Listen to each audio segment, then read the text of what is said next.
I have you now. They want to mess with my droid. They're going to pay for it. This is the way. You may fire when ready.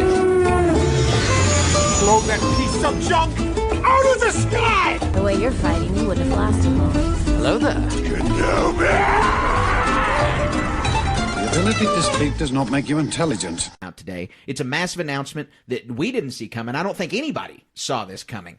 So we are just pumped to get into this in the news segment. And so we are going to get in the nitty-gritty of that. We're going to talk about all of the ins and outs of the Tales of the Empire trailer. We're going to give you guys kind of a brief flash, and it's going to be a lot of fun. But we've also got a double-stacked, action-packed Bad Batch coverage episode for you today. This is, you know, and I've been ragging on the Batch a little bit lately, but I think that these episodes have really pulled me out of that slump. And so I'm really excited for you guys to get this big dose of Star Wars Station today. But it's not just me joining you today, but my longtime co-host, the Missiped mercenary himself, Colin Archer. Man, what a day. I mean, personal life comes up, and then we get to actually, I would have been really upset kind of if we had to wait a whole week to talk about Rise of the Empire. And man, I saw that trailer. It didn't click that. I just saw, ooh, a trailer. Okay, here's a small thing. Every time I see a trailer on YouTube, you got to check and make sure it's from the Star Wars account, because there's all these grifters out there who have recut stuff, and it's like Boba Fett Book of Boba Fett Season 2 trailer, and it's just a rehash, a recut of that stuff. So I've been abused into this skepticism. It's like, okay, it's from the Star Wars account. And man, I didn't read the title. I'm just like, click, click. I saw the word trailer. Watch it, and it comes up at the end with the as the Jedi logo burns out. Yeah, burns out to Tales of the Empire. Chills, man. Yeah. I'm here to tell you. I couldn't have predicted that this was going to be what we were going to get. And I feel like this is my mantra every time we get new content in this era. I'm like, man, this era is just so chock full of content. I would love for us to move on and find a new era. And then they release something. I'm like, yes, can't wait to see it. I want to watch this so bad every time. It's like we can't get away from this era, and it just keeps being such a great thing. And the two characters that they chose, I mean, so we had, for Tales of the Jedi, we had Qui-Gon and Ahsoka. Both very well-established characters. One from the movies, the other one, 7 seasons of TV show. But for this, these characters are relatively unknown. I mean, we saw Morgan Elspeth in The Mandalorian and then across the Ahsoka series, but we don't know anything about her. We know she's a Night Sister and an Imperial, and we were scratching our heads. How do you put those two things together? Well, it looks like we're going to learn that. Yeah. And then we got Barriss Offee, who, couple episodes of the Clone Wars, but fan favorite character, but only a couple episodes. Yeah, and I can't wait to see the Morgan Elsbeth one, just to crack the joke. Somehow General Grievous returned. Not literally. It's a flashback or something, right? Yeah. So, but even still, this is our most broken record moment of 2024, and for every animation thing onwards, is this stuff looks amazing. So Dane Grievous on there looking as fine as he's ever looked. Oh, yeah. Oh, my goodness. I mean, so intimidating. It was really... we're going to get more perspectives from the Battle of Dathomir here. We're going to get a lot. And we're going to have to save getting into it for the news segment, because there's a lot to talk about here. Sorry. But we're so excited. We're jumping the gun. So gorgeous. I mean, it's stunning. It's visually stunning. And we're going to get to see some characters. We'll talk about this, too. But in the Clone Wars art style, we've never gotten to see before. One of them looks great. The other one we didn't get to see enough of, but I'm really pumped to see both of them in this Clone Wars art style. There's so many little Easter eggs. Yeah. Yeah. We'll talk about it. So, speaking of the champions of the Clone Wars art style, I mean, it's really the Bad Batch folks who have put this into its upper echelons. And so, we have a lot to talk about in these 2 episodes. I feel like there was a lot that they gave us, a lot to contemplate. This isn't, it's often the case, we have said this for the past 3 seasons, some of the best Bad Batch episodes, the Bad Batch are not in. This trend continues, unfortunately, but they're also in one of the best episodes this season, the one that comes after it. The first episode, though, is the Bad Batchless episode. It's called Identity Crisis, and it follows Dr. Emery Carr as the main character, whom we don't we haven't really spent much time with this character either. I mean, we saw her in the first couple episodes of this season. We saw her at the tail end of season 2.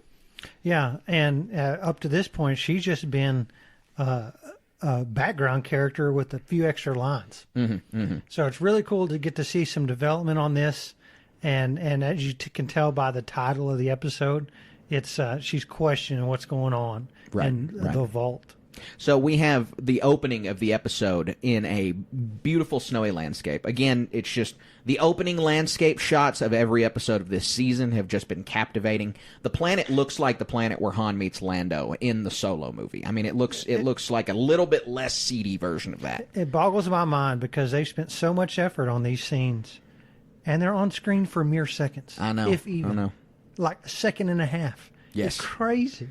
It is crazy that they put in so much work and so much time, and it looks so good. And it really gives me a lot of excitement for the future of Star Wars animation. It does. Whatever that may be. We know the immediate future is Tales of the Empire. So we see this poor baby Force user kid bust this vase. People are like, what the heck? Like, this vase flies across screen, and no one can figure out how this happened. And that guy goes, that baby threw it. And I'm like, what do you mean that baby threw it? It's an actual baby. I mean, it's a baby. It can't talk. It's barely toddling. And so it throws the vase. The mom kind of panics and takes it away. And the guy's like, yeah, I heard that kid's cursed. He's gifted. And then he's chastised by someone else saying, you're going to cause trouble for this family by saying that. And they do cause trouble by this family. And I don't mean to be Star Wars speciest here, but every time not every time, but every time these guys are on screen, they're doing bad things, and it's an Aqualish. It's Ponda Baba's species. This guy overhears that first thing. He's like, I'm gonna go tell Cad Bane, get me some cold hard cash for this baby. Yeah, snitch. He's just like immediately goes and rats out this kid. He takes money from Cad Bane. It's just like every Aqualish on screen. Point to me at any moment in Star Wars where you've seen an Aqualish being benevolent. I don't think it's possible. It's just like in D&D, there's just those species that are, skewed towards evil, like the Tieflings. That's the same for Aqualish. I guarantee it. Their society has got to have some kind of different moral compass than most people.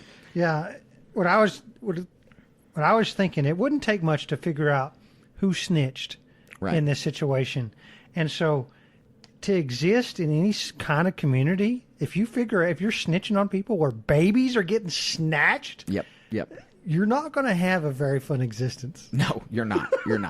And I did a little bit of Googling when this guy came on screen, because I was convincing myself that it was Ponda Baba. I was like, man, this guy just sucks, huh? He's awful. And I'm still, until they tell us it's not, I'm still going to say that was Ponda Baba. And so he deserved to get his arm cut off. Not just for threatening Luke, but because he's out here selling babies. Yeah. So we then get back to Tantus, another gorgeous shot of Tantus, and in some lighting that we haven't really gotten to see. It's like this dark, foreboding lighting, but with sunlight coming through. It was really cool. Yeah, it was fantastic music the whole time, just making this place so eerie. Mm-hmm. So Dr. Amiri Carr confronts Dr. Hemlock about being chief scientist. She says, it's her time to be the chief scientist. Nala Se is obviously no longer in that position. She's been relieved of her duties. And so he agrees, kind of on the spot, definitely not in any kind of formal situation. Like, this is her job. This is a laboratory. You feel like they'd have to go through HR or something right here. Yeah. But he's just like, no, okay, here you go. You're right. A quick thing I want to mention in this scene, and I saw this kind of just as a blurb on YouTube, somebody mentioned it, is Dr. Hemlock has a pad in his hand, and he looks like he's putting one of the agents in cryostasis. So this is a real Red Soldier, the guy with the arm in the Marvel Winter Soldier stuff, where that's where these agents are kept is in this cryostasis waiting to be activated or something. That's a really cool concept. You're absolutely right, and it's super similar to that. So we know now that he's told Dr. Carr she can be chief scientist. He says, you get to learn about Project Necromancer. And so we as the audience, I was stoked. I was like, man, we're going to get to see what's in those vats. We're going to go through this ray shield tunnel. It's going to be great. Yeah. Kind of a bait and switch there. Totally didn't really get anything out of it other than what we already knew was happening, which has been a complaint, is that every revelation is something we as the audience already knew. Of course they were already experimenting on kids. I mean, this is just confirming the obvious because we already knew they were hunting kids for M count. They've been hunting people for M count. Yeah, it's one thing to sit there and be like, that this is happening in the background, but to see it actually happen, totally different. Oh, well, and that's why the episode's so good, is because it shows how dastardly the Empire is here. And dastardly, love that word. So she goes through the ray shield tunnels with Dr. Hemlock, and then we get to 3 alien kids with high M count. And they're just working on puzzles. And they just look bored. They're not like, these kids they are being abused, but these kids aren't being, like, directly abused. Yeah, like, they're not being tortured. Hit by the clones or tortured. They're just in utter boredom. Having like, grotesque experiments done on them or something like that. They're just lab rats. They're just, do this over and over and over. Yeah, all we see is blood draws being done on them. Even then, having that done multiple times a day or day in and day out, that would be awful. Oh, yeah. Well, especially if you've got the fear of needles or fear of blood, whatever those two things are called, that's way worse.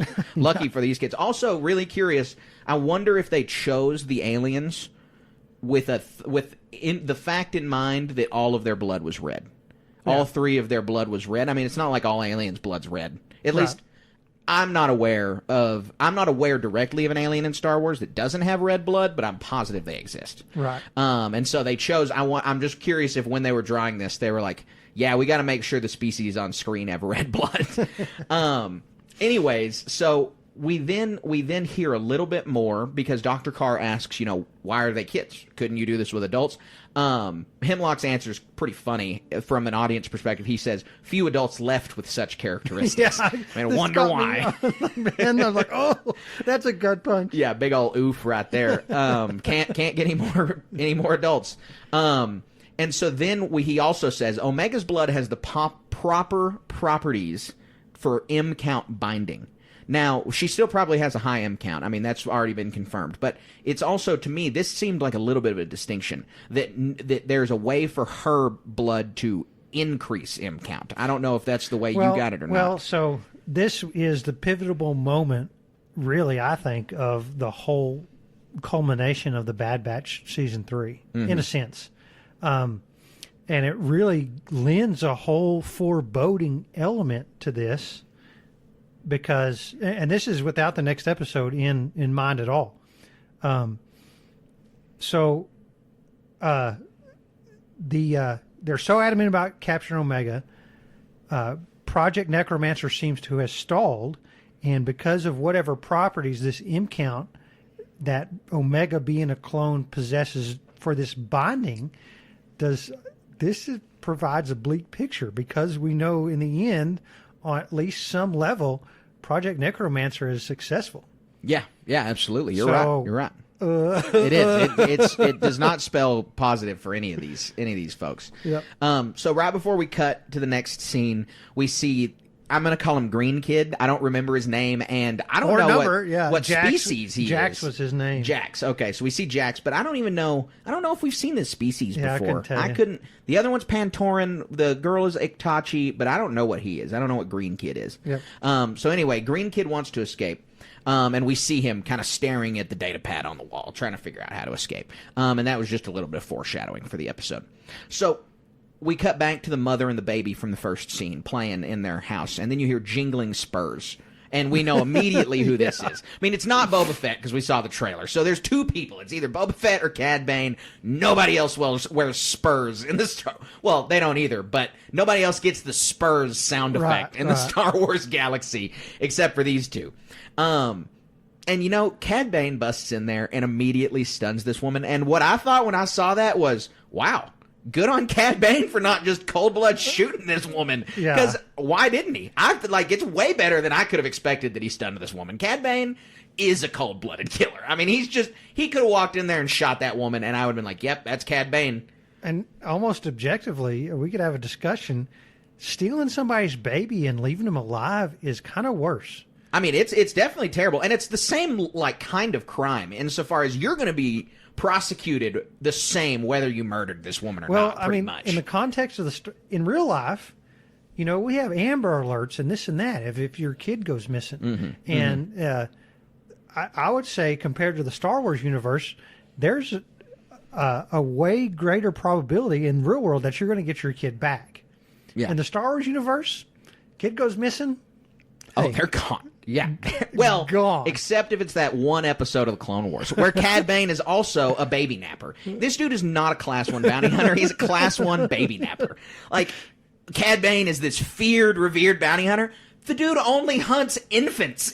Most of his jobs involve getting babies. Yeah. It's not that hard. Oh, yeah. I shot his mom, and now I have a baby. I'm the world's greatest bounty hunter. Remind me what he did in the Clone Wars. I don't remember. He goes, Palpatine does the exact same thing. He tasks him with breaking into the Jedi Temple, acquiring a holocron that has a list of Force-sensitive children in the galaxy, and then he abducts 4 of them, a Trandoshan baby and a couple others, and takes them to Mustafar for Palpatine to run experiments on. Okay. He's thwarted, and Palpatine gets really close to being discovered by the Jedi in this arc, but Cad Bane is just a baby napper. That's all he does. You can't imagine what the ads on the Star Wars Darknet are. It'd be like, need a baby nap? Yeah. Low price. 2 for 1 special. Class 1 bounty hunter. Steal your babies right. It's awful.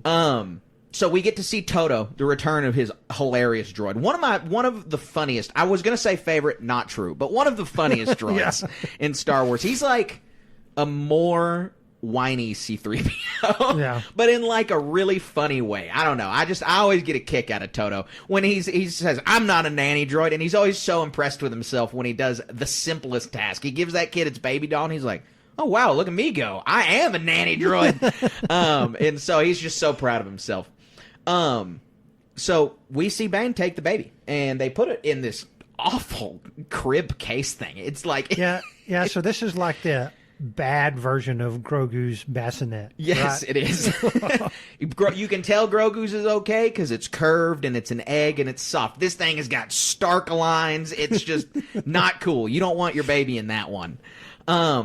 So we cut back to Tantus, and we get to see Green Kid Jax's escape. He's attempting to escape from Tantus. He makes a break for it.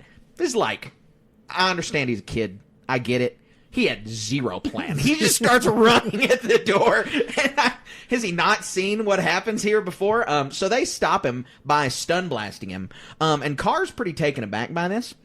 I get that because at least in the expanded universe, you could like scramble people's brains if you accidentally hit them in the head with a stun blast. Yeah, I don't think these blasters are calibrated for children. Yeah, it's stun is either like, they're for adults only. Yeah. And it's going to do something bad. Do not stun children. And honestly, from the clone perspective, sure, this kid has a high M count. He's untrained. You are just a big man, just in armor. Just grab the kid. Just grab him, put him in his cell. Yeah, exactly. He can't do anything to you. Didn't need to raise the gun. Dr. Carr, she is like, you don't need. He's a child. Don't use the gun. Great point. Totally could have gotten to him in an easier way. And what? Come on, man! Like what? Stunning a kid? I mean, just grab him. It just goes to the callousness, layering that on, right? It does, yeah. And that's the reason they're showing it to us is that the Empire is completely uncaring. Just the fastest way to dispatch this kid, throw him back in the cell. He's a lab rat. I mean, that's what we hear from Hemlock in the beginning: is don't talk to him, don't get attached to him, limit your interactions. They're just specimens. Yeah, that's awful. So Carr then heads to Nala Se's cell and starts kind of questioning her about these experiments. And, Nala Se's like, I had to protect Omega. And we don't exactly know why, but I really don't think there's much of a reason beyond the fact that Nala Se cares about Omega. Like, the fact that she wanted to protect Omega over these kids. And I really just think it's a connection that the two have. I don't know if Omega's any more... Well, she's more of a key because of the clone DNA, I guess, also. Because they want to be able to replicate with the M count. But I also think that Nala Se's main point is she just cares about Omega. So like, your premise is that Nala Se is either unaware or of the M count or unaware of the level of criticality of it.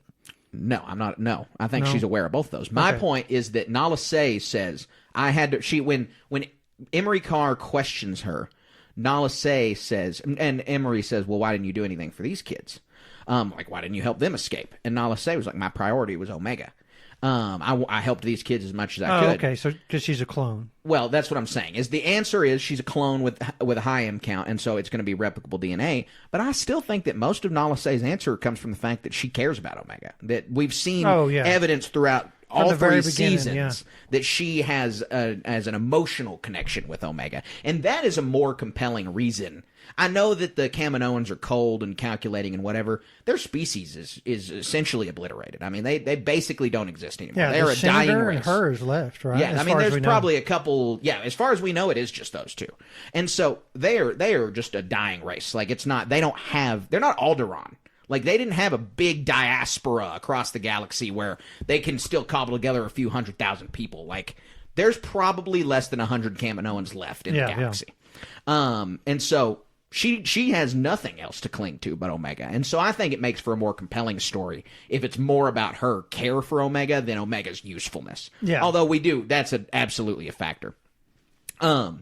So through this questioning, we learn, Emery now is taking care of these kids, that the only thing standing between these kids and just routine, being used until they're tossed aside is Emery. And she learns this. And so she goes to speak with Hemlock about the project, and Hemlock says they're going to get another kid, and so she wants to accompany the clones. Hemlock is trying to figure out why she wants to, like telling her not to, but then he is summoned by Governor Tarkin, and so he's immediately like, all right, do whatever you want, and leaves. And so this one gives us kind of a glimpse into the hierarchy here. Tarkin's still basically top dog over the Emperor, but their conversation also shows us the siloedness in the Empire and how much Tarkin was in the dark. And that doesn't seem to be the case in the Tarkin novel or in A New Hope or in Rogue One.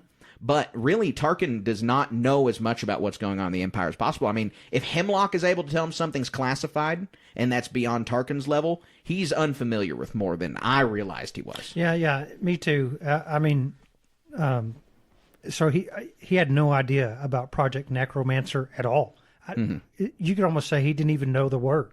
Right.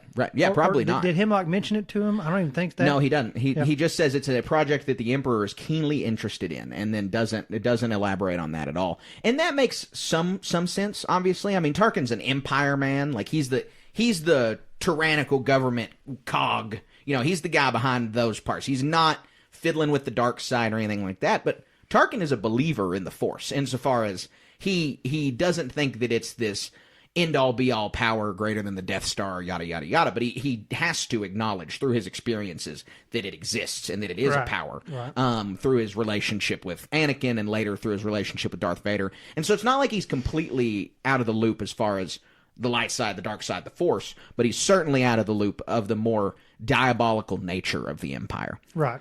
And it leads me to wonder this whole scene, it's just one scene, but it's really made me go deeper on my perspective about how Tarkin and the Emperor's relationship functions. So we see the Emperor talk with Vader all the time, and we see the Emperor talk with Thrawn in the Thrawn novel. And the way that he talks with those two people specifically is very different, obviously. And Thrawn is extremely perceptive. I don't want to say he's more perceptive than Tarkin, but he may be. And Thrawn is picking up on something. He's like, something's different about the Emperor. And I wonder if Tarkin picks up on anything like this, or if Tarkin is essentially oblivious to the fact that this is a dark side government. Yeah, Tarkin feels like the dictator who got everything he ever wanted, and is autonomous in his own right. Yeah, well, he certainly is, and that's, I think, how the Emperor wants it to be, and how how George sets it up in A New Hope is the Emperor is off on Coruscant in his palace. We only hear mention of him, but Tarkin is the real administrator. He is the Emperor's regent in this in this galaxy. Sort of like a prime minister relationship compared to a monarch. Yeah, no, that's exactly the way that I think we're supposed to get Tarkin there. And then Darth Vader is just like a high priest, basically. He's just the religious side of the organization. The Dark Force Pope. Yeah, exactly. We also, I want to say, before we move on from the Tarkin interaction, that at the opening in the hologram, he's speaking to a Death Star tech. So just a little cool Easter egg. Yeah, there you right go. That's cool. So, boom, we get another clone assassin, clone X, whatever you want to call him, on screen. After this, Hemlock is a little irritated. He's like, you failed once. You need to find the kid. He mentions the Trandoshan gave him intel, and so we know Sid's fate, basically tortured to death by the Empire. Ugh. That sucks. It sucks in the sense of No, it sucks in the sense of like characters dying off screen. You know, I wanted to see Sid die. Yeah, Sid's terrible. And did she deserve this fate? Perhaps. Perhaps. Who's to say? So we learned that Sid this has happened. And then we cut to a new scene, the final scene, with a space station above Coruscant. We mentioned when we did the trailer watch that this kind of looks like the dome over Lothal when it's trying to launch. I don't know if that's the same or not, but I still like mentioning that because I think they look the same. Right.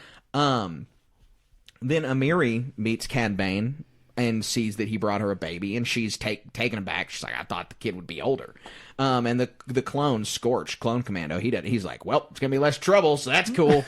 Cad Bane gets his money and he leaves. And I think this was kind of funny because when I saw him in the trailer, I thought Cad Bane would be a decently sized part of this season. Yeah, I think this is it. Getting. Yeah, I don't think we're getting him again. I think this was just Cad Bane as a plot device. Yeah, now a cameo in the episode, that's that. Yeah, which is fine. I mean, that's okay for a character like him. Yeah. But Emery takes the baby back, and then she's really contemplating basically her morality and her humanity back on Tantus. And this is the final scene, and we see her looking at Omega's grass doll that she made when she was a prisoner there, and how it was confiscated, and she gave it back to Omega. And we talked about in the first couple episodes how this doll symbolized Omega's hope and symbolized that. And that is certainly proven to be true in this scene, because Emery then gives the doll to the Itachi kid, Eva.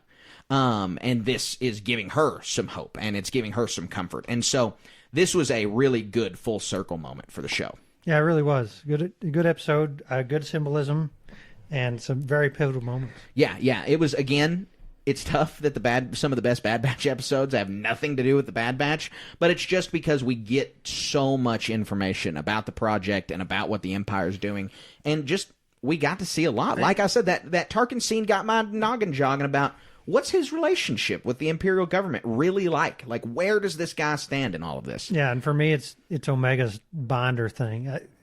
Very foreboding. Yes, yeah, it certainly is. So we got a twofer, as we mentioned at the top of the show. There's another episode. Episode 11 is titled Point of No Return. And so this one, this name's pretty apt when you get to the very end of the episode.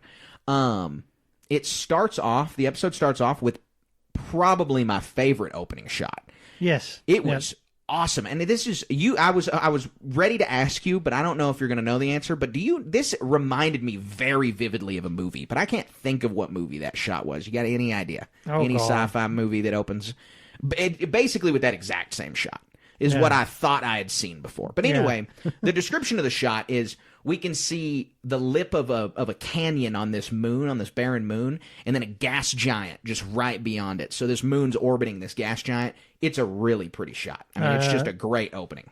Gosh, 2001: A Space Odyssey. That's not how that movie opens. There's a lot of shots that not opens, but okay. There's a lot of shots like in that movie with Jupiter in the background. Yeah, okay. They're going to Io, you know. Right. Maybe that was that. Or Europa, whatever. That could be what I was thinking of. So we see a ship land on this airless moon base. It looks a ton like Palis Massa, so much that I had to look it up and see, was this Palis Massa? It was not Palis Massa.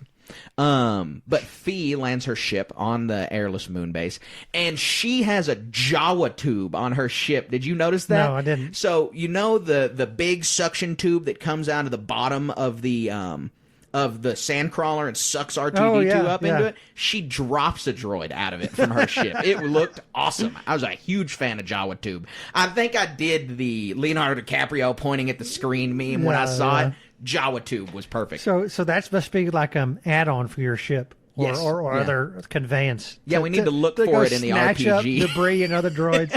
I wonder if you can just fly low enough over a city and just start sucking up droids and people into it. Like, can you just turn that thing on like a vacuum and then strafe somebody and you got a new droid?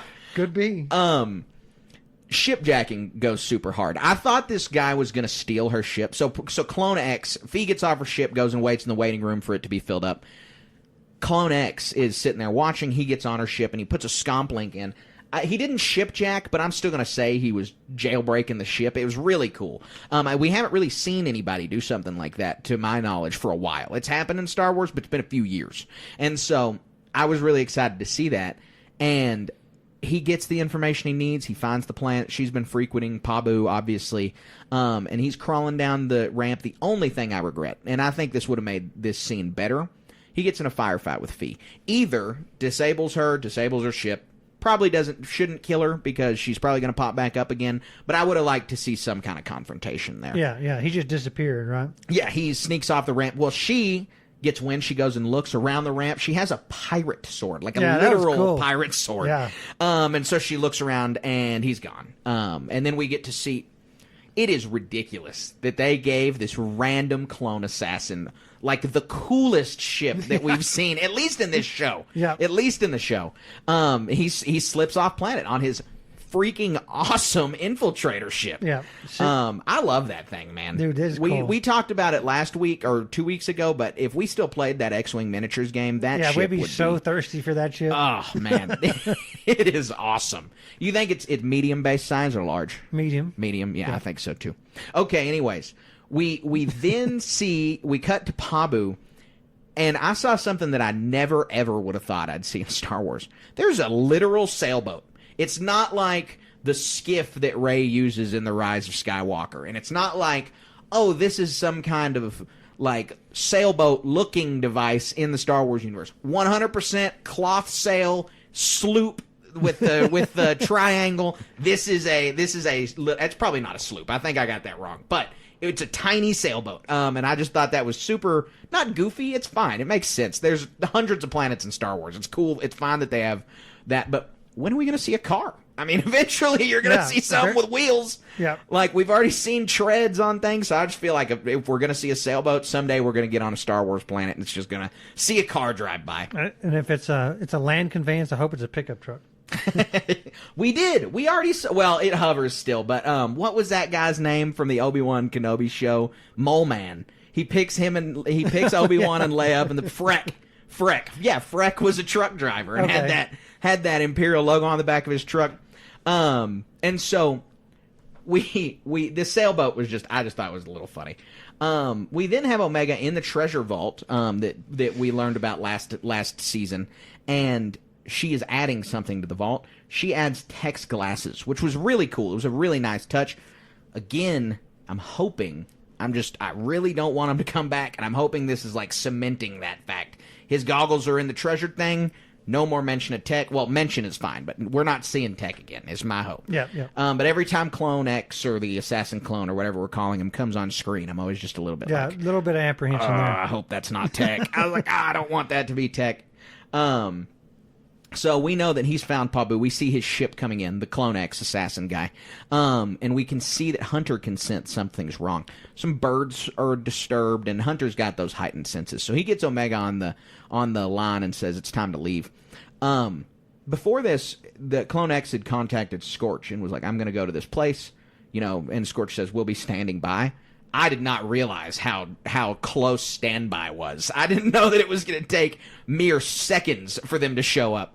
But Clone X is on the comm. His voice is kind of gravelly and sounds like Crosshair. And so my first thought, this was where my brain went, and then I was like, that's ridiculous, Carter. I was like, what if he's a clone of Crosshair? And then I'm like, wait, Crosshair is a clone already. A clone of a clone? Yeah, exactly. And so I was like, that doesn't make any sense. But it's something. I don't know. I mean, there's something there. He sounds like Crosshair. His voice is gravelier than a regular clone. And it's his voice. I don't think it's just the receiver. And so he shoots a bunch of mines at the Bad Batch's ship. Yeah. Very rough moment here. Yeah, but it's really cool. He affixes basically a grenade launcher on the bottom of his sniper and tosses 3 sticky grenades to the wings, and they blow up. I thought they were trackers, and I thought he was just doing it for redundancy. I thought it was going to be like, they found one of them, and they didn't know about the other 2 or something. But I learned very quickly that's not the case when the ship blows up. And so the ship blows up, and Wrecker is tossed into the water, and he tries to run from the explosion. Very narrowly misses getting killed. Yep. and then he is down for the count, which is for the whole rest of the episode. very important, probably because he could have helped them out quite a bit, and so now it's just Hunter and Crosshair and Omega panicked, and so Wrecker's down for the count, he's out, and then all of a sudden a Venator. There it is. Boom, right overhead. Gets out of hyperspace. It's just not as intimidating as a Star Destroyer. No. I saw the silhouette and I was like, yeah, I mean, I get it. That's scary. Not as scary as a Star Destroyer. They're nearly the same thing, but for some reason that pointed look is way scarier than the weird wavy hourglass figure. And it's just the Republic silhouette isn't going to be as... We've been conditioned over 7 episodes of a TV show to not think that the Republic stuff looks that threatening. It's like the LAAT gunships. They're not that threatening. They're not that scary. But that sound but coming if it down. were like the Lambda shuttle. Yeah. Oh, way worse. Yeah, way worse. Just the transition, you can see the Empire getting their aesthetic, more evil and more cold and all of that. But in this transition, it's still, you see the stormtroopers walking out of the LAATs, and it's just a mixed feeling, mixed mood. So the troopers are walking through the streets. They're kind of knocking down stalls and shops, and they're intimidating the crowd. We saw this in the trailer, which we're pretty close to the end. So this trailer did not really follow the Star Wars trend of just being the first couple episodes. I mean, this scene is firmly at the end of the series. We didn't even guess it was Pabu, though, in the trailer breakdown, and it didn't look like Pabu. And it still didn't. I watched it again in this episode, and I was like, no, I didn't think any fault on us for not recognizing it was Pabu, because it doesn't look like it at all. Yep. But they're walking out, and they get their perimeter set up. Clone X is telling everyone, search the whole village.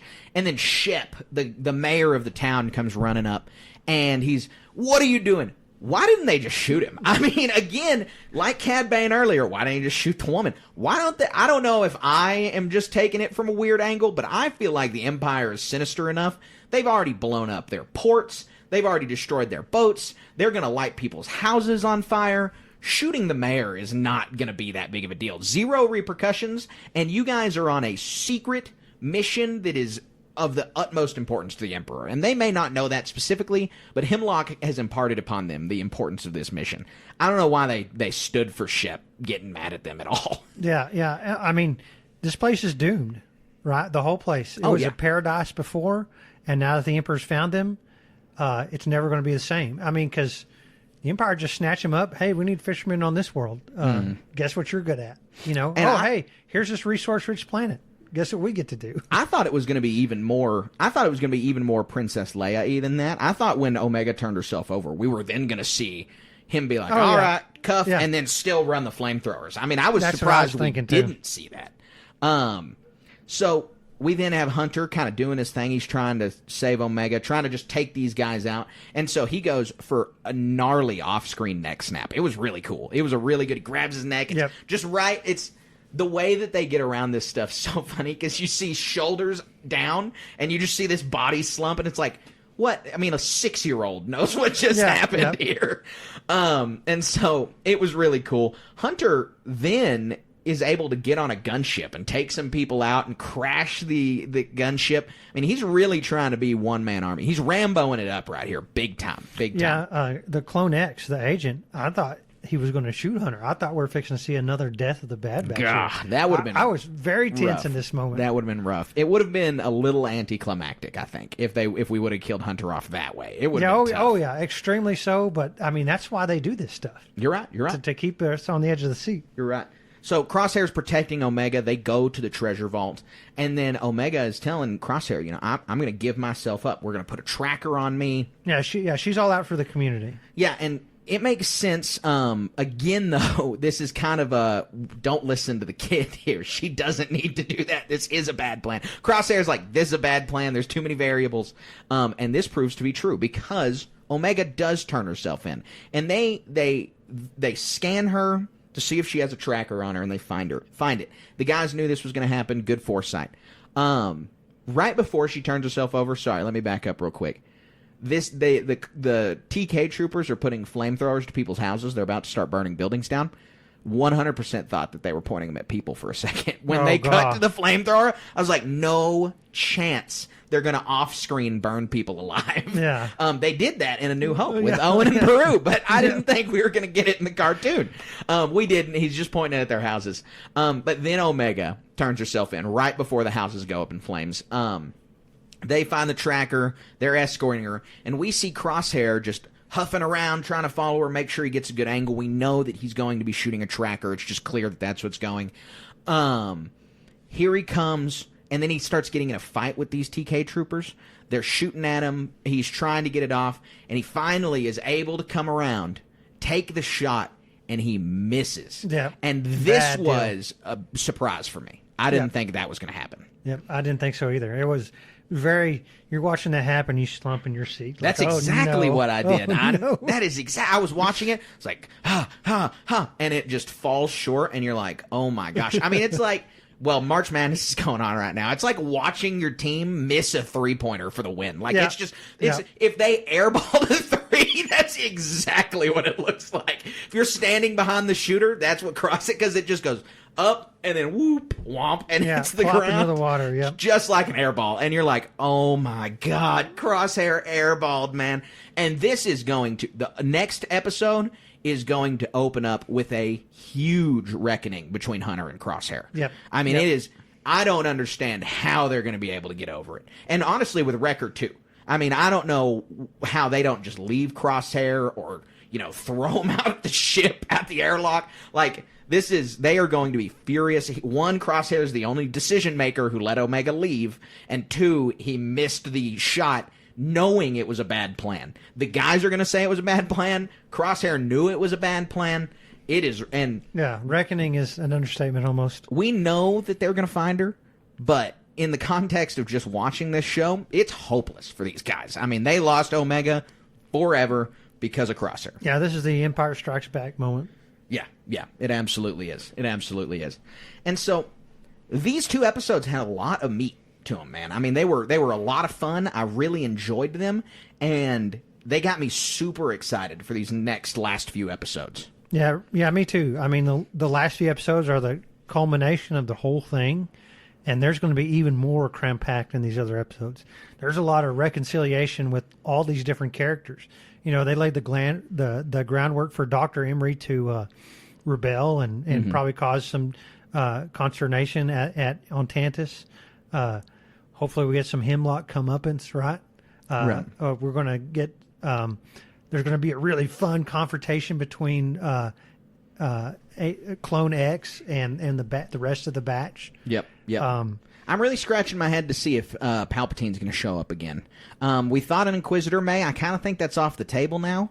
But I don't know if we're going to get Palpatine again. And it's the same problem we've talked about before, is if we get Palpatine, we can't get Sidious because he's just going to wreck the Bad Batch. He's going to wreck, there's no... Anybody. Yeah, there's no one in this show that's going to be able to stand up to Palpatine in any way. And so... it's like the only way we're going to get him is in like an episode before the batch get there, and he's interacting with Omega in this weird negative way. Probably very similar to the way he interacted with Ezra at the end of Rebels Season 4, except he holds way more of the cards. He's going to, and also not trying to train her or not trying to get her to open the world between worlds, but just, studying her or whatever. Or totally indifferent. He's also could just be completely indifferent. Yeah. But we'll see. I really am curious to see because we've got a few episodes left, and so there's going to be some build up for the rest of the episodes. Yeah, lots of fun speculation on what's going to happen with all these characters. Yeah, it is, and we're nearing the end, which is pretty crazy. I mean, we're nearing the complete end for these characters.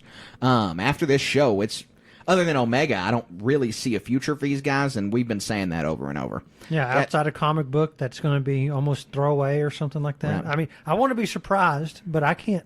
What else are you going to do? I don't know. I'm really thinking 3-man sacrifice. I'm really thinking Omega's the only one who makes it away with Dr. Carr.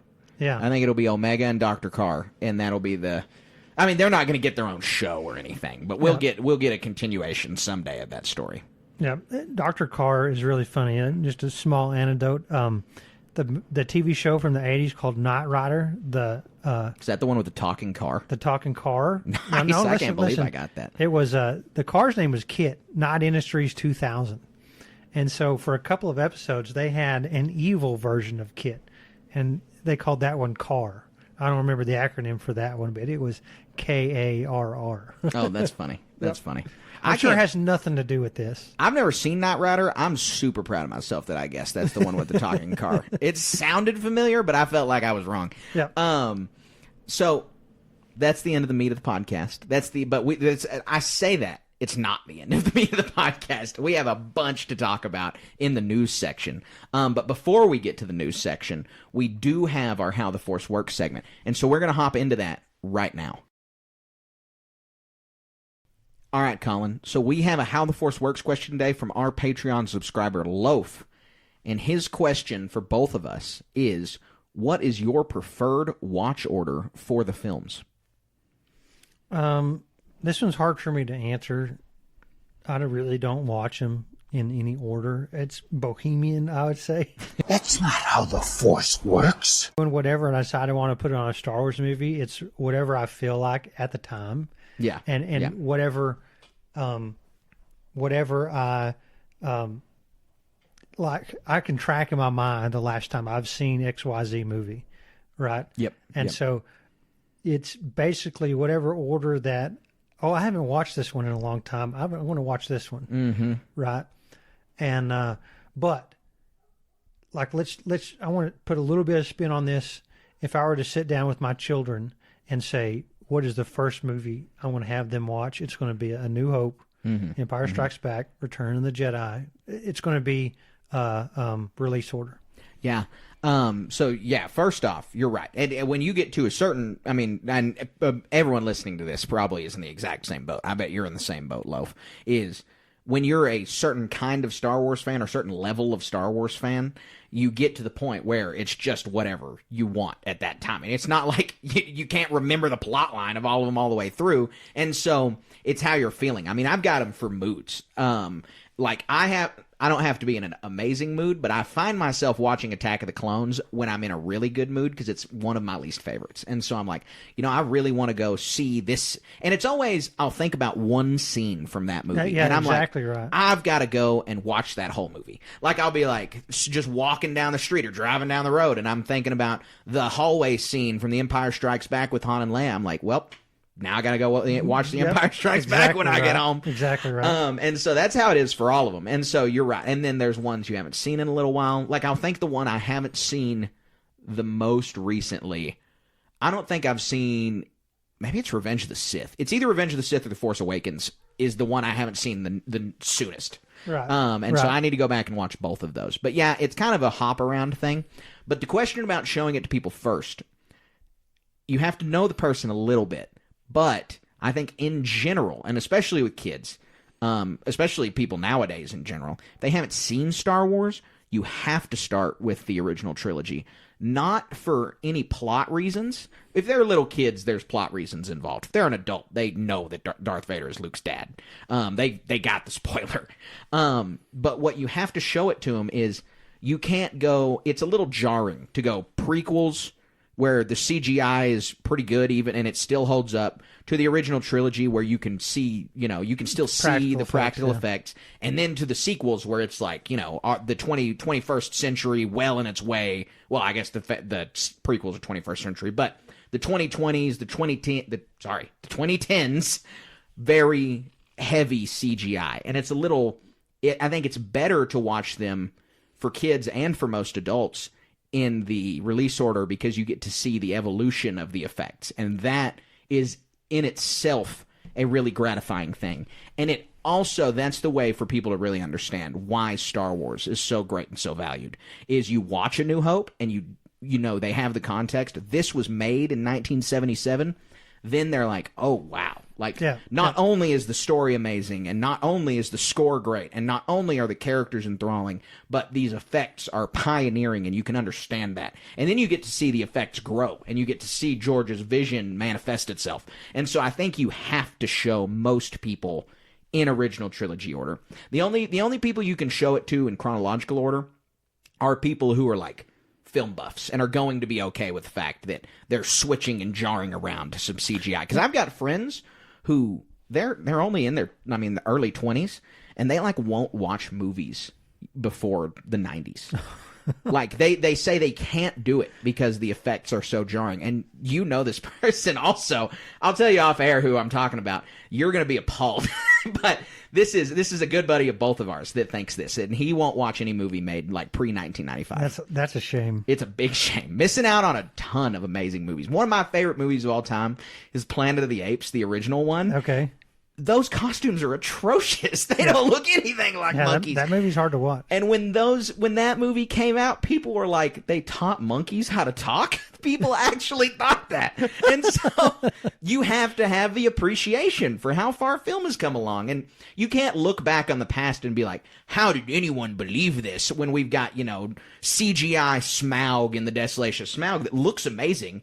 And we can look back now and say, these don't look convincing, but for the time, they do look convincing. It was revolutionary. It is, exactly. And that's something that needs to be appreciated when watching any old films. And Star Wars are not only getting to be old films, they're getting to be pretty classic films. And given the discussion about this, I know back in the 2000s, the hacking the movies up and watching like Attack of the Clones, and then watching, or not Attack of the Clones, a Phantom Menace, and then you go back to A New Hope like it's a prequel, like it's a flashback. What is that order? You've heard of that? Oh, the Machete order. Yeah, Machete. Yeah. I just don't know the names of that. I don't like that at all. And it just seems like too hacked to pieces. I mean, watching it out of order I don't think is very good. But the Machete order was created with the intent of excluding the Phantom Menace, and that is very misguided. I think that is an extremely misguided way to view Star Wars. The Phantom Menace is core to mythology. All you have to do is listen to Dave's Duel of the Fates spiel, which I've given on here multiple times. Right. And just look up what I'm talking about, Dave Filoni on the Duel of the Fates. It's like a 2 or 3 minute video, and you'll understand then why the Phantom Menace is not a skippable movie. Right. And if you're trying to take the wider context of all of Star Wars, absolutely not a skippable movie. Yeah. There's way too much for that to be skippable. But thank you for the question, Loaf. We really appreciate it. And we appreciate everybody who sends in questions. So if you're interested in sending in a question, all you got to do is head on over to patreon.com/Star Wars Station. We've got tons of tiers. And on the Jedi Knight tier and above, you can submit questions. All right. Now, not the main event, but the event that we're going to get to is we are going to head into our HoloNet news segment. We've got... Not only do we have this trailer to talk about, there's another big news story to talk about here. And so we've got a couple things to dive into, so let's get right to it with the HoloNet news segment.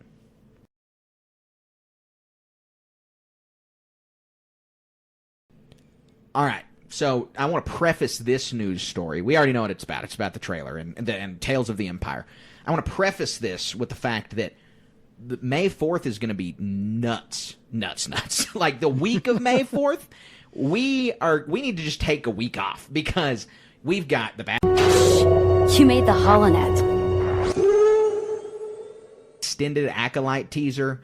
They are marathoning the Skywalker saga in theaters. We've got Tales of the Empire coming out. We need May 4th to be a federal holiday. We're going to I have as a company function the local baseball team has their Star Wars night. Hadn't been that in the past few years, but it's not cheap to do that, and I wanted to do it. And if I have a choice if I'm spending that much money and I have a choice, it's going to be that night. Right. So I wonder if I didn't throw a stick in the mud because I'd like to go see the Phantom Menace that night too. Oh, I think we'll get it figured out. Don't you worry. We're gonna get both of these birds killed with a stone for sure. But there's just so much going on. It's huge. May the 4th this year. Yeah. Some years it just hasn't been, but this year it's really big. They're doing a lot. They're going all out. And so probably the biggest thing coming out on May 4th specifically is Tales of the Empire. And so we talked about it at the top of the show. We're going to talk about it again.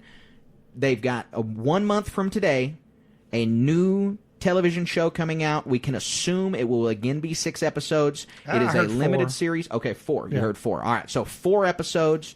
We got then presumably 2 about Morgan Elsbeth and 2 about Barasafi. But maybe more. Perhaps more. Yep. The trailer was jam-packed. Maybe a little too packed. Maybe gave a little too packed. Yeah, gave too much away, maybe, or gave us a little bit too much to be familiar with. I don't with. want to say gave too much away. I want to say there's so many little tidbits that it's hard just to do any 4-minute thing justice. Well, I'm gonna make you agonize even worse. You get one high point of the trailer. Tell me the at the best very thing end. You saw. We saw and I'm sorry I don't remember the names. The Inquisitor that Ahsoka killed in the last Tales of the Jedi. Yes, and Merrick. Merrick, the throwaway Inquisitor from the Ahsoka show. Ugh, chills. And the she's nowhere near as cool, basically, as these two, but also the one from Kenobi that basically went unnamed. I mean, she had a number assigned to her, but also her. And it's just those 4 lined up. Probably the 4 least known Inquisitors. We have the least information about these guys. And then I was sitting there trying to search all over the place for Iscata Karis. Hopefully she's in this. Oh, it would be so cool if she was. All right, so that's your favorite moment. I'll say my favorite moment of it was probably seeing Grievous and Elsbeth go at it. Oh, God. That was so cool. Elsbeth's weapons were awesome, and we're going to get to see her square off with Grievous. I'm excited to see the Battle of Dathomir from another perspective. It's going to be really cool. Well, and Elsbeth, this is her show. I mean, so she's no slouch in this thing. No. She's sitting there swinging that Beskar spear, deflecting blaster bolts. Right. This is going to be some top-notch stuff. And rightfully so. I mean, we saw her stand up against Ahsoka really easily. But that's some more of the exciting stuff, is that there's just a lot to go through. And so we're going to get the New Republic animated for the first time. New Republic animated content. That's really cool. We are going to get to see the New Republic deal with Elsbeth. We're going to get to just get a picture of why that planet was that way in The Mandalorian. And we're also going to get to, we talked about this at the top, we're getting Grand Admiral Thrawn in Clone Wars animation style. Yep. And that's a huge reward. Now, the Grand Inquisitor, we're getting him in Clone Wars animation style, and he looks great.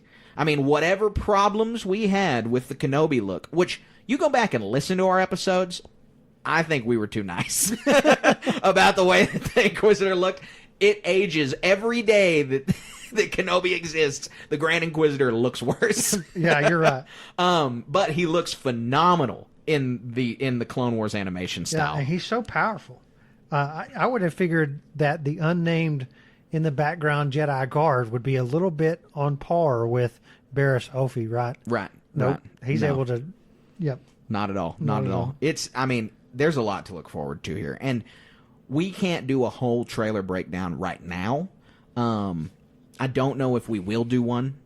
This is only because we got a lot going on. We got next week, new episode of The Bad Batch, and The Living Force will come out on Tuesday. Yep. And so we're going to be covering both of those things. And so we got a lot to talk about.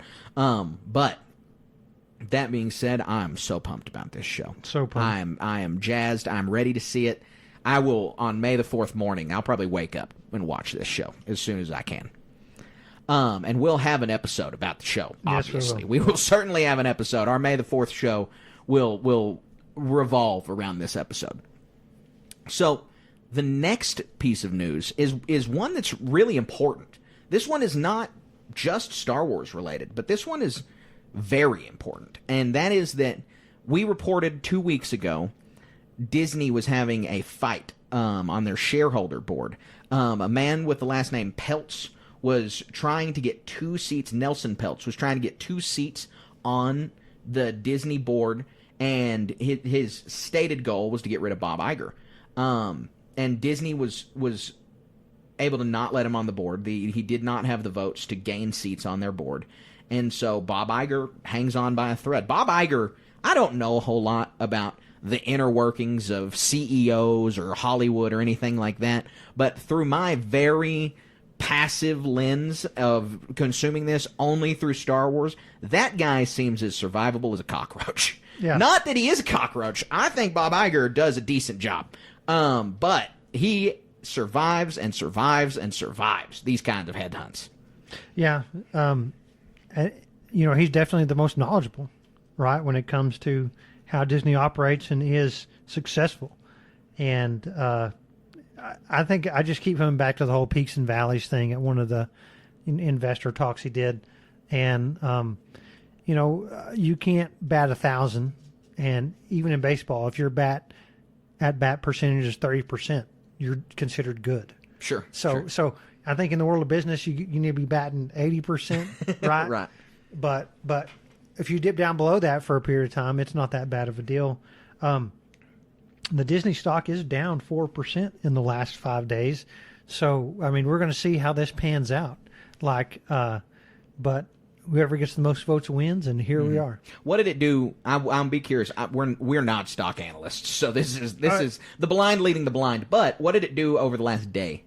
Over the last day, it's just down 1%. Okay, well, because this has happened in the last 24 hours, and so I want to know what the market thinks of the Bob Iger. I mean, 2% is nothing.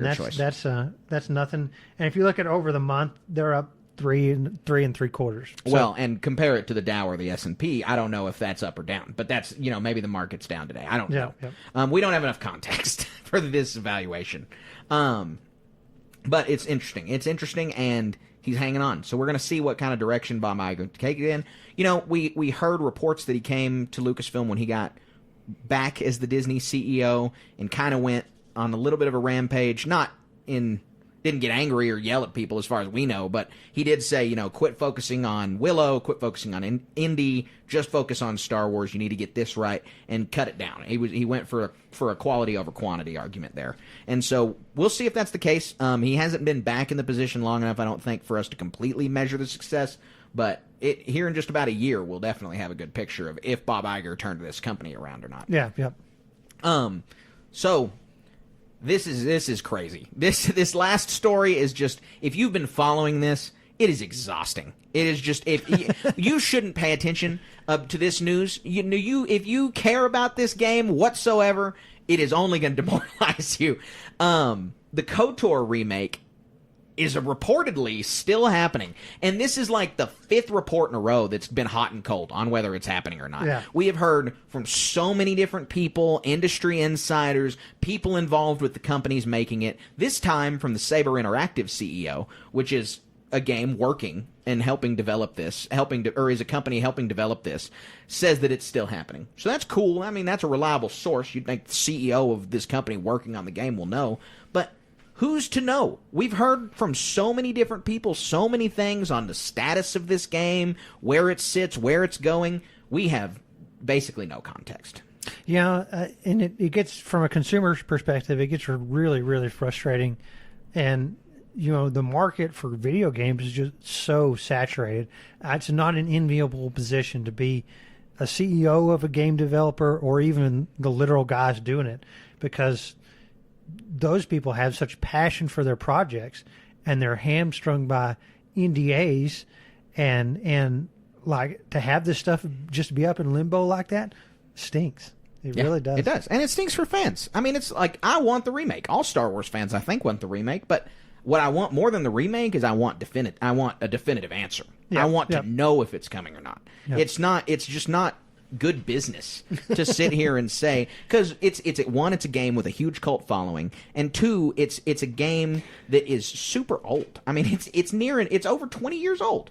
And so when you're looking at a game like that, or maybe it's going to turn 20, no, it is over 20 years old. And so when you're looking at a game like that, you got to say you owe it to these fans to at least be upfront if it's happening or not. But this has been a continuous problem we've had with Lucasfilm in general. And this isn't exactly Lucasfilm's fault, this is the developers, but just Star Wars products in general, is we don't know if something's coming or going. We don't know the status of projects until they happen. And we as fans have gotten so worn out by this. You don't really meet a news-following Star Wars fan that is optimistic something's going to come out until they see a trailer. Yeah. And that's not a good spot to be. Tales of the Empire come to mind. Yeah, exactly. Which I'm really surprised they were able to keep that under wraps, too. How close they kept that to the chest. Yep. I mean, didn't hear anything. I don't think anyone expected that. Nope. No, we had no idea. They said, and this is fine. This is the kind of deception that is acceptable. Is they said Tales of the Jedi Season 2, and so that's what we all had. What Jedi is it going to be about? But this is that's a good kind of keeping us on our toes. Yep, exactly right. So that wraps up the news segment. Now we've only got one more segment left, and that is our Star Wars moment of the week. All right, Colin, what is your Star Wars moment of the week? So mine's pretty basic and is only barely Star Wars. One of the YouTube channels I follow, and I didn't watch their video. I just wanted to pass on the joke that they told. It was Red Letter Media, and they do a lot of science fiction and movie reviews, mostly about... We would be honored if you would join us. They did a review of the Andor series, and so the joke the guy cracked at the very start is like, man, this is the worst Star Trek show ever. There were no Andorians in this at all. Is that the ones, they have tentacles on their head, right? They're come blue out the front? blue and have yeah, tentacles. Yeah, I knew it. Right on the money. Very stupid joke. Barely even a Star Wars moment of the week. But it is, so that's mine. That's funny. Mine's also small and kind of a funny moment, but it was really weird. I got to say, it was pretty odd. I had a random interaction with a stranger, and I had, as far as I know, no outward indication that I was a Star Wars fan. And this person says to me in the course of conversation, I've been talking to them for like 5 minutes. They say unprompted, Tongs days. Am I right? It's a Mandalorian reference. Now, look, we were talking about work and things like that. And so instead of Mondays, he said that. But again, I don't think that I was indicating that I was a Star Wars fan to this person. That's a hyper deep reference. It is. I know. It's super weird. I wouldn't say that to a stranger, but this person did, and it was super funny. I appreciated it. I told him about the podcast, told him I was a big Star Wars fan, but really weird out of the blue. That's wild. Super weird. Super weird. Anyway, really small interaction, but really weird one too. Very weird. But with that wraps up this episode of the podcast. We appreciate you guys listening thus far. We talked about a bunch on this episode, and we've got a ton of good Star Wars on the way. I mean, it's kind of like an avalanche. No rest for the weary podcaster, because we've got Tales of the Empire, we've got the Living Force, we've got the rest of the Bad Batch, we're going to be rolling into Acolyte, May the 4th is coming up. We are doing a live podcast once again this year at the Yellow City Comic-Con. That's going to be on April 21st, so you can catch that live on our Twitch at twitch.tv/stationmedia. That's going to be fun. And you can catch it on our YouTube also. It is going to be a blast. I can't wait. Last year, we got to do a wrap-up episode for The Mandalorian Season 3. Yeah, that one was controversial, too. It was, yeah, it was. We got to line it up with that. We had a lot of good audience questions. We had a lot of good audience interaction from that. Lots of cosplayers there. That was tons. Fun. Yeah, we had a really full audience. It was fun. It was a really good panel. I think the guys at YC3 are excited to have us back this year. Yeah. I got to talk to one the other day about it, and he said that they're excited. We did. So we're also running a Warhammer tournament there. That's right. Warhammer Station is. And so we're doing that on Saturday. And when I talked to him about our spot, we had the prime time spot on Saturday. They had us scheduled for 2 o'clock on Saturday for the con. And I was like, man, I'm sorry. Can you move us to Sunday? I put it in the subject line of the email. And he's like, oh, I didn't see that. And so they moved us to Sunday. But we did have the primo panel spot for Saturday. Yeah. But we're super excited about it. We're really excited to continue to bring you guys more Star Wars content. And we're bringing you Star Wars content all the time. You can find it on Instagram at starwars.station. You can find us on Twitter at SW_station. And you can find us all over the place. I mean, we've got a Facebook page, Star Wars Station. We've got a Facebook group, Star Wars Station Cantina. There's a Discord in the link of this podcast. We've even got a website made by Colin, StarWarsStationPodcast.com. Yeah, it's a banger. I really like it. Yeah, we're very proud of that. We're proud of all this stuff, and we really appreciate you guys listening. And if you've listened this long, I'm sure you're a longtime fan of the show, so please leave us a 5-star review. Apple, Spotify, anywhere you can, leave us a review, because that helps us grow more than anything else. It is immensely helpful. And also, please be sure to check out the Patreon. We mentioned it during the Patreon segment, patreon.com/StarWarsStation. We got tiers starting at $1. So you can get stickers and t-shirts and listen to exclusive podcast episodes, exclusive interviews with people involved with Star Wars. It's a lot of fun doing this podcast. We love sharing these opportunities and experiences with you guys, and we hope that you love sharing them with us. Yep, tons of fun out there, lots of content, lots of stuff to do, and the future is so bright. Absolutely, absolutely. We're looking forward to it. We're looking forward to continue to bringing you more Star Wars. And until we talk to you next week, all you got to do is one thing, and that one thing is stay wizard. It's a lot of fun doing this podcast. We love sharing these opportunities and experiences with you guys, and we hope that you love sharing them with us. Yep, tons of fun out there, lots of content, lots of stuff to do, and the future is so bright. Absolutely, absolutely. We're looking forward to it. We're looking forward to continue to bringing you more Star Wars. And until we talk to you next week, all you got to do is one thing, and that one thing is stay wizard.